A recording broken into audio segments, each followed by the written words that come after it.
But then even 2 years later, compared to the control group, and I feel bad for the fucking control group. Like, they didn't get they didn't get the mindfulness. These poor kids with mental health issues. They just gave them iPads.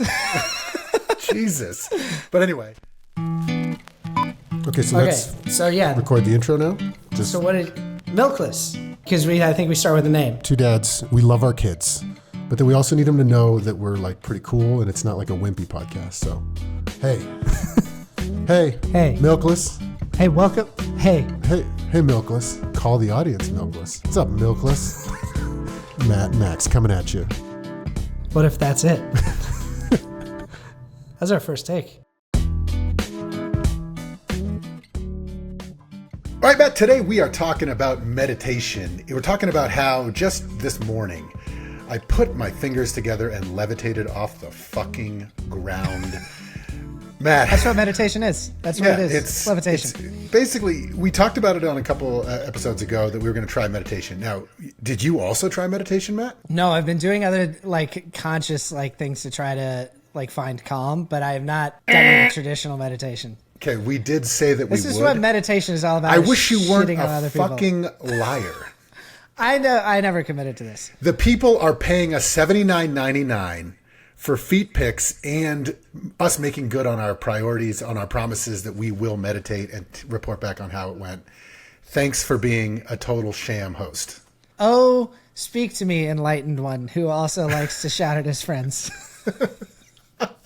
Okay, so I started meditating, one, because we talked about it, but really not my therapist. I was chatting about how to stay chill and make sure that whatever. And she actually recommended this app. This is not paid programming because we make all our money on the feet pics and the Patreon. Mm-hmm. So this is, it's called Waking Up. It's with Sam Harris, this guy. He's like a neuroscientist. And what he kind of says is first of all, should we pull some studies just to quickly round us out as we're diving in here? Yeah. Literally just Google it. There are so many studies that point to meditation. This is not fringe science anymore. Mm-hmm. Maybe it was 30, 50 years ago. This is rooted in science. So John Hopkins researchers reviewed 47 clinical trials, over 3,000 participants. And it's basically, there's moderate evidence that it reduces anxiety and depression, kind of on average of what you might see from taking antidepressants in many cases. Wow. There's also all these studies that show that it increases gray matter, which is where, you learn and all this stuff. In a 2-week thing, they did brain scans and 2 month. And yeah, just people grew gray matter from doing the meditation. I'm a sample size of one. I'm going to talk about my little, last couple weeks of I've been doing it every day. It makes sense. You do this thing, mindfulness, which is what kind of modern meditation is. And you're just, anyway, look, before I dive into it, do you have anything you want to say? Because I'm not going to really let you talk much of this episode. Oh, fantastic. I can't wait. I'll just interrupt. Well, I do think it's funny. It's you're right. 50 years ago, this was maybe considered fringe science. Now there's a lot of data to back it up. I do feel we are constantly running into these things where Western science or new developments in brain scans are oh my gosh, this stuff works. And these people who have been doing it for 2,000 years are yeah, we fucking know. That's why we've been doing it. So but it is cool to see I think you and I both have this bias. It's show me a little fucking proof. So it's nice that we now have the ability to actually see why this stuff does this thing that so many people have known that it does for a long time. It's just crazy because it's only 5 to 10 minutes a day. Mm-hmm. That is wild. Nice ROI. The ROI is insane. Anyway, let me just kind of explain what I've been doing with this app. But there's other apps out there.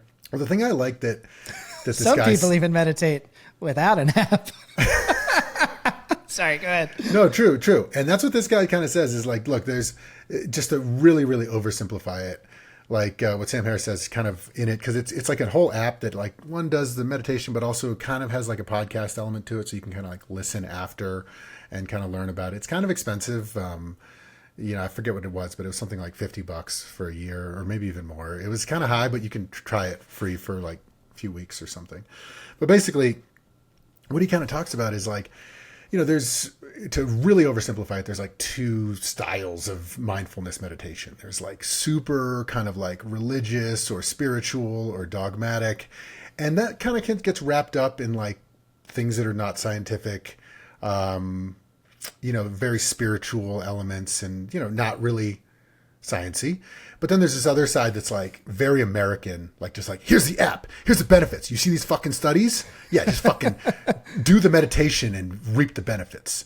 And what he's saying, and even though he's like kind of like a leading neuroscientist and prominent atheist. Yeah, I was gonna say he's not the first one. He became famous for being an atheist. Right, but he says there's major benefits to this spiritual and transcendental thing. Mm-hmm. And what he's trying to do is kind of bridge that gap where you can have spiritual transcendental meditations even in like 5 minutes, but they don't have to be rooted in non-science. You can still not just like, yeah, quick mainline that fucking ice bath fucking meditation to the dome and reap the benefits. No, it's like you can kind of have some transcendental, borderline like spiritual moments. Well, yeah, and Sam Harris is an interesting case. He's somebody that I've read one or two of his books and I've followed him for a while. And he's in some ways a controversial figure because he speaks a lot on politics. But what is interesting to me about him is that he started out in kind of like a macro political thinker and then also a neuroscientist, but he was working backwards from like, why do we make such bad decisions? Like, why do humans believe such counterfactual things and so frequently just conduct themselves so poorly? And starting from this big picture thing, he worked backwards to like, how do we as individuals organize our brains so that we can make calmer, more rational decisions more consistently, which is kind of how he arrived at this whole meditation thing, which is interesting to me. So basically, just to cut to it, because before I did this, I didn't really know what meditation was. And, just because we're like strong boys and we grew up in the 90s. Every time you say strong boys, it hurts your case. I know. But like, it feels kind of weird to do it. It's kind of like, the first couple times you feel a little embarrassed. Like if someone were to see you like sitting in a chair with your eyes closed, it like feels weird. Anyway, I kind of pushed through those feelings and just kind of did it. But what's interesting is like, yeah, it's like, how could this actually work? And I'll tell you what happened like after a few days of doing it. So long story short, if you've never done mindfulness meditation, the oversimplification is you have some guide. In this case, it's a guy in my ear pods or whatever, just telling me, focusing on my breath. Basically what you're trying to do is like, just be aware of your consciousness, be aware of, and you use something like a grounding element, like your breath or listening to outside sounds. It's not like shutting out your chattering monkey brain. It's like the chattering monkey brain. What he's trying to teach you to do is like, let that be there, but just observe it. So you are just kind of the space that is observing your own breath, that is observing all these things. And it's like, how could that, I don't know, provide benefit? What's interesting is he kind of says, hey, throughout the day, like when it's over, he's like, just like, try to like have like a half a breath, a half a second where you kind of re-find this space. Because it's very easy to, not easy, but it was for me to kind of get into that space when he's guiding me. Mm-hmm. But then why don't you just go right back into, the normal thing? I don't know. It's like you touch an element of the universe around you and it kind of puts the whole world into perspective. I feel like it's like going to a mystical little, this is going to really make me sound like a fucking quack, but like, going to a special place, right? Mm-hmm. By going there, it puts everything else into perspective, because then the work thing that was stressing me the fuck out, and my kids, which felt like they were acting upon me, and all these things just all of a sudden, I don't know, it puts them into perspective. And even then, at like tricky situations where I had to discipline a child who went past the line of a border I set, and I was like, okay, well, we're going to go hang in the room because this is too tricky right now, blah, blah, blah. They're like hitting me. I literally just did like half a breath of like focusing on like the feelings inside me at this moment. There's a little bit of disassociation involved because you kind of detach from the self and you kind of just check in on the breath. This feeling that I'm feeling, what is that hot feeling in my chest and belly? Mm-hmm, mm-hmm. Interesting. And it's like this place where you become third person a little bit.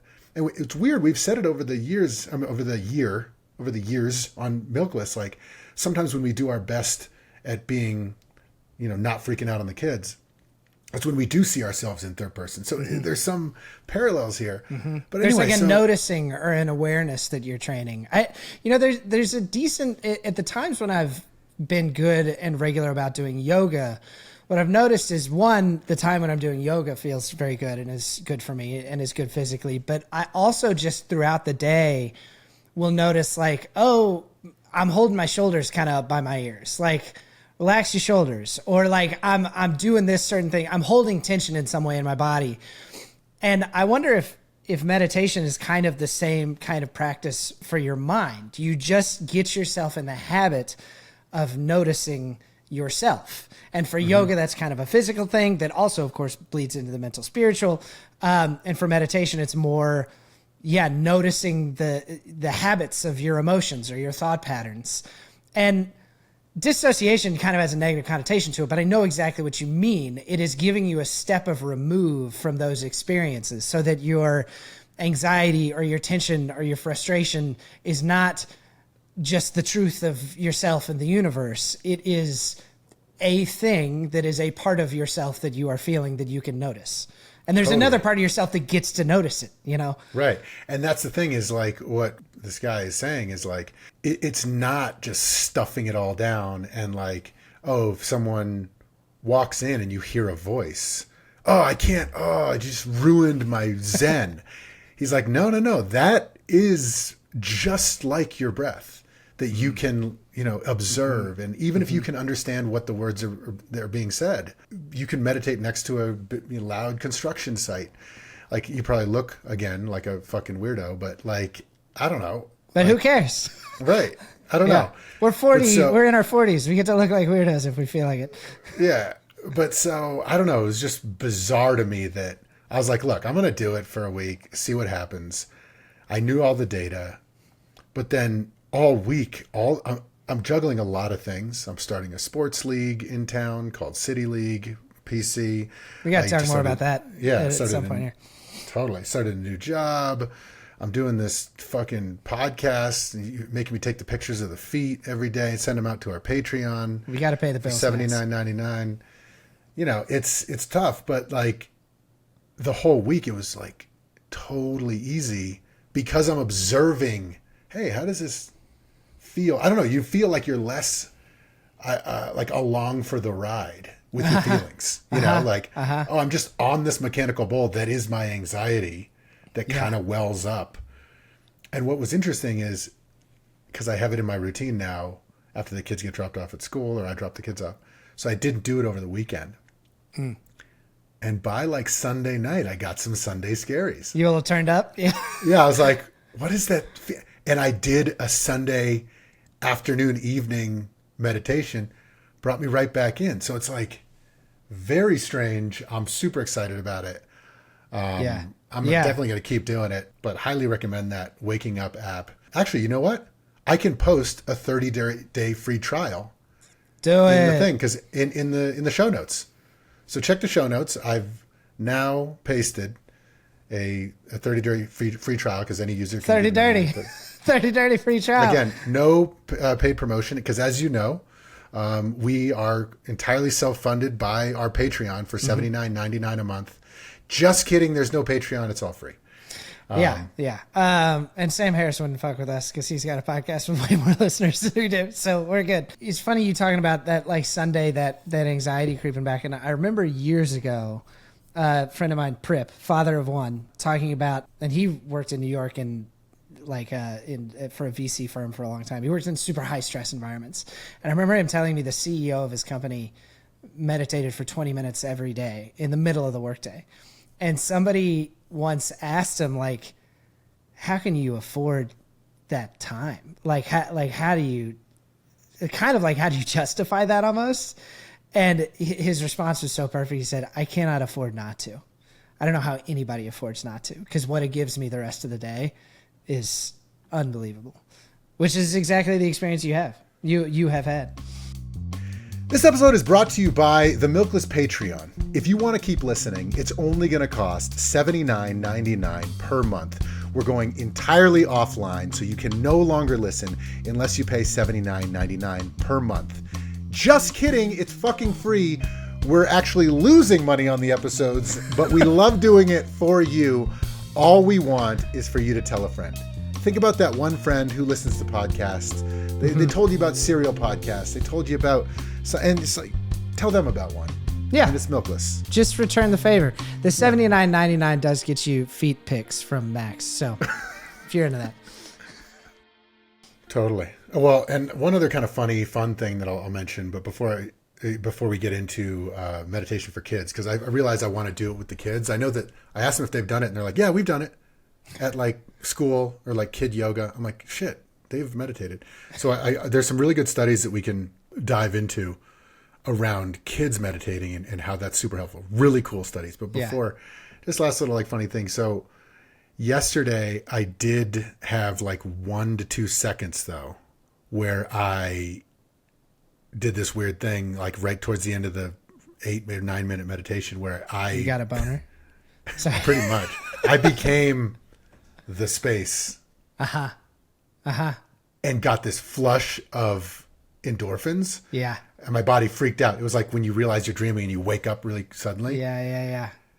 But I've had that experience once or twice in my life. I felt like I was on drugs for like 1 second. So that's cool. Yeah. If you're into drugs, it's free. Yeah, right. Yeah. Well, and they do, I mean, you do hear people say that have a really consistent meditation practice that things like psilocybin are kind of a shortcut to some of the same ways of thinking. I've had those moments where it's like, it sounds so cheeseball, but it's like you realize that there is kind of no difference between you and everything else, that you're all a part of one thing. It's an unbelievably like almost euphoric feeling. It's incredible. It is wild. And the other thing I kind of like about it, like it kind of satisfies my, I don't know, like overachiever thing inside me where it's a practice. Like this isn't what it's all about, but like you can kind of be good at it.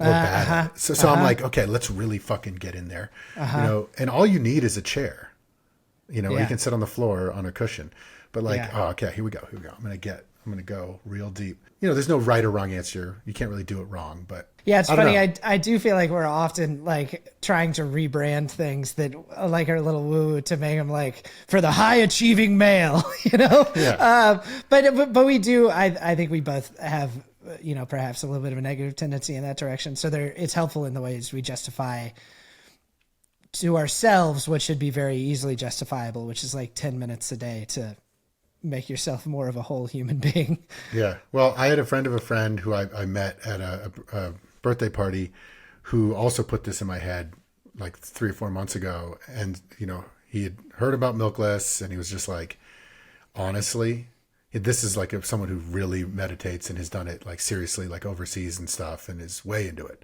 was like, if you do 5 minutes a day, see what it does for your anger, for your kids, for your parenting. He's like, talk about the low hanging fruit. Yeah. It's 5 fucking minutes. Yeah. It's one of those things that like, but it's kind of like you got to commit. You can't go like American style. Like, okay, quick, I'll just do a quick fucking, quick 5. Quick fucking meditation. Yeah. I'll check my phone halfway in, Yeah. Well, yeah, it's interesting. If you dive in it just, I don't know. I'm only 7 days in. I'm already feeling benefits. And even if it's like placebo, I'll fucking take it, man. Yeah. It's real good. It's one of those where the proof is in how you feel. So like that is the only proof in a way. It is interesting. I wonder if we could spend a minute talking about maybe a month back. The weather was nice. It was night. I had put everybody else out to bed. It was a beautiful night, full moon. So I went out onto our yard and we have this little fire pit area in our backyard. And I just sat down on one of these Adirondack chairs and I was like, I'm just going to sit and enjoy this night. And I'm going to leave my phone in the house.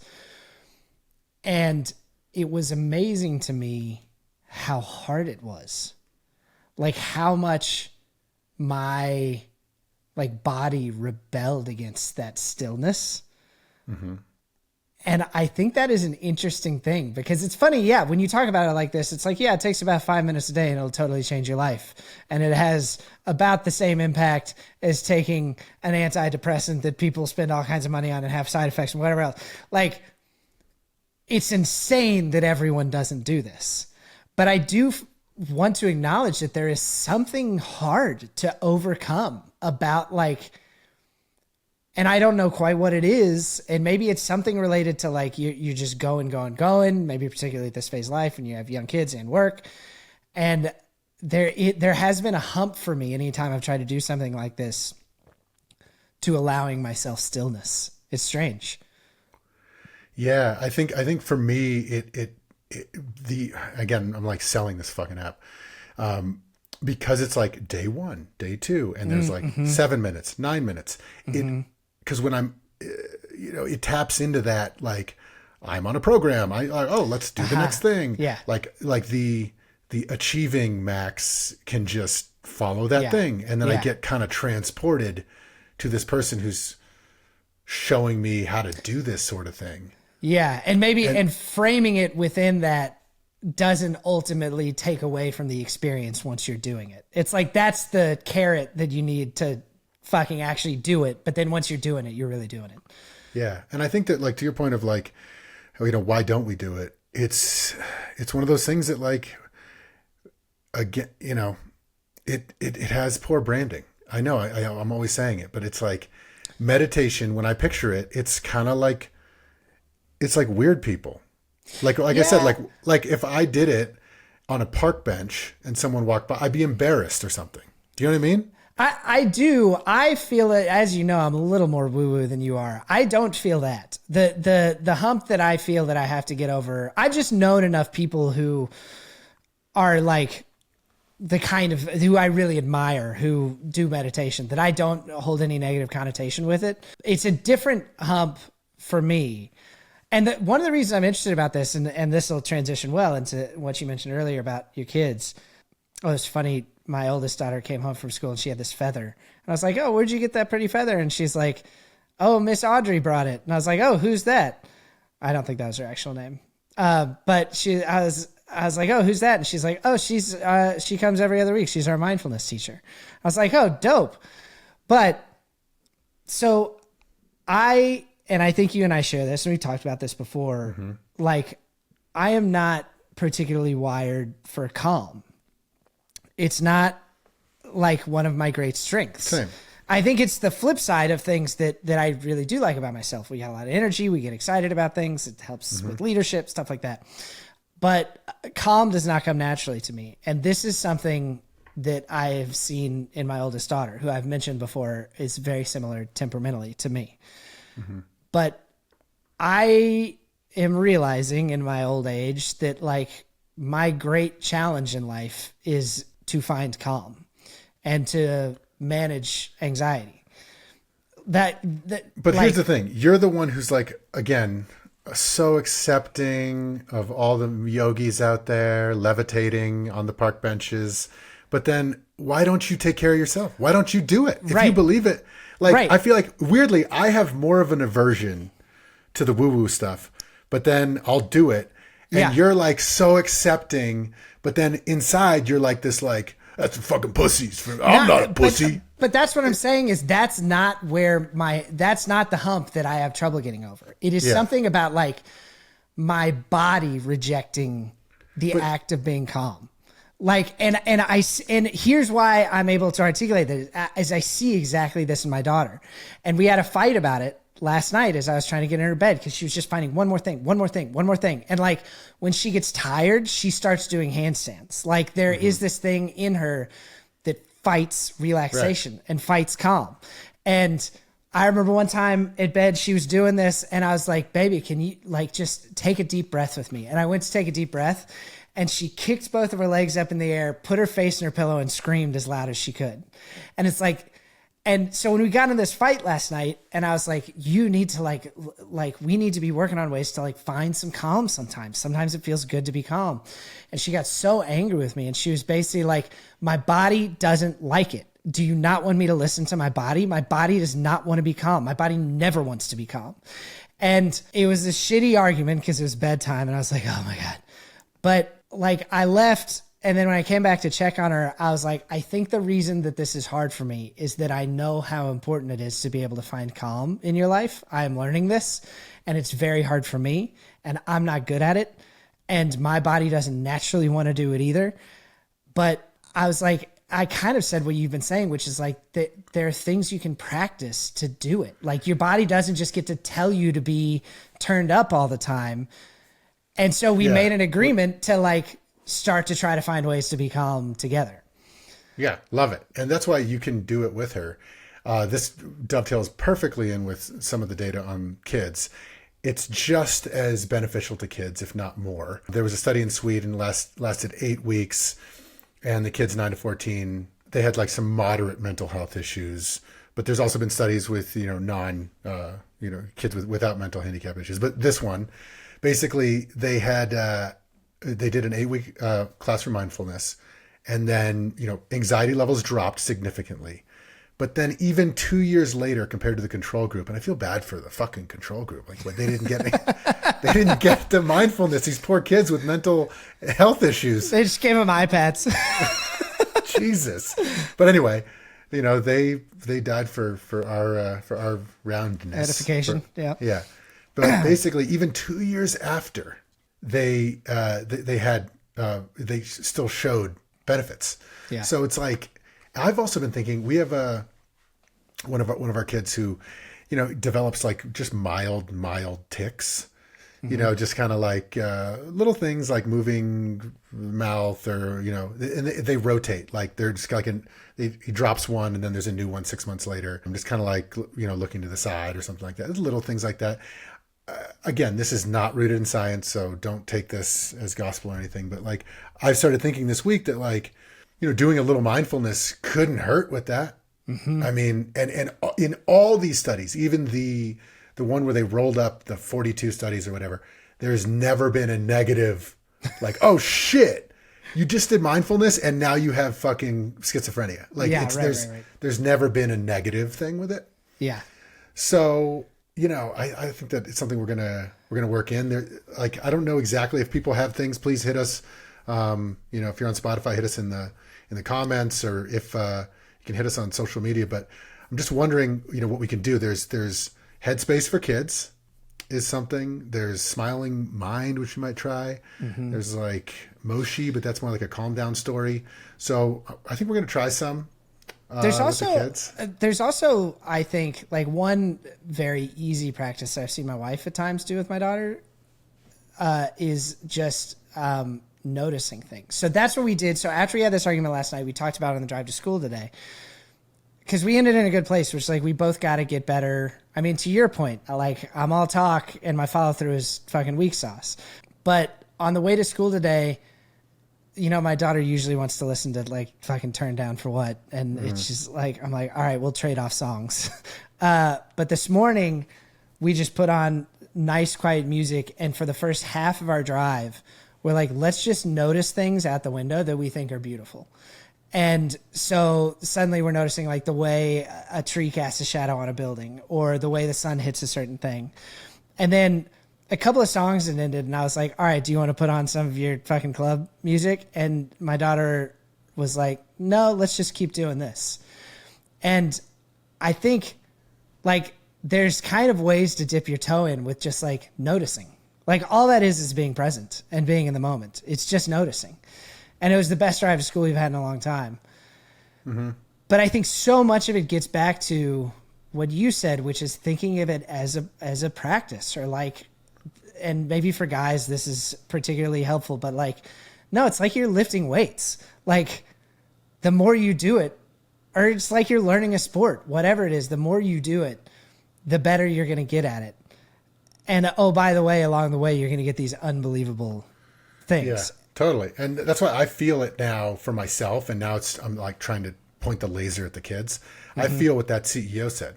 I can't imagine not doing it right now. Mm-hmm. I got a lot going on. Fucking kids, all this shit, feet pics. I mean, there's a lot of shit I got to do every day. And I realized like, if I don't have this, I can get caught up in my life. Yeah. And it's like you forget what the hell's going on, and you are the sum of your tasks. Yeah. And I just can't. I don't like that. I love doing the tasks. I'm a fucking task rabbit. I love completions. Yeah, we like to go. Yeah. I love working. But I don't like the feeling that my work is like a mechanical bull, that I am Yeah, I yeah, got to yeah. do this. I got to do that. I got to do this. Yeah. And something about these 5 or 10 minutes a day, it just changes my perspective on everything. And it's like, I can just continue to be just as productive, do all these things. But the way that they land in my body is different. It's fucking weird, man. And it's only been 7 days. So It's cool. It's cool. Anyway. Well, and if you think about in so many ways, this has never been more important. I mean, what are the things that you hear parents worrying about most with young kids now? It's anxiety. Anxiety is almost, I was talking to a friend yesterday who, she's not even a person that tends toward anxiety, but she said, I feel like everybody is dealing with low grade anxiety all the time. It's just kind of pervasive at this point. And whether you want to blame it on social media or the political climate or the number of screens in our lives or the number of decisions we have to make every day or the pace of life, maybe it's some combination of all those things. But I do think that is one of the real challenge of our times. And we're really, really, really seeing it with Gen Z and Gen Alpha, that it's this is a thing that's hard for them. So totally. Given that I don't know, we put our kids in piano lessons, you coach your kids' basketball teams, can we just think about this in those same ways? So hey, here's another thing let's put in their toolkit that, might end up being one of the most important things. Totally. So anyway. Now I just got to actually do it because I talk about it real good. Hey, ladies and gentlemen, it's Matt Naylor. He'll accept anyone. He's such a great guy. He's so nice to the entire world, his family, but he thinks he's a piece of fucking shit that is not worthy of meditation. We've solved it, ladies and gentlemen. He's gonna, That's about it. That's die about frustrated. it. All right. I'll come back next week, either having done yoga or meditated and done at least one of those things with my daughter. All right. Promise. All right. Love you. Bye. This episode of Milkless is brought to you by Violet Archer in the case of the Purple Martin. Thank you. Bye.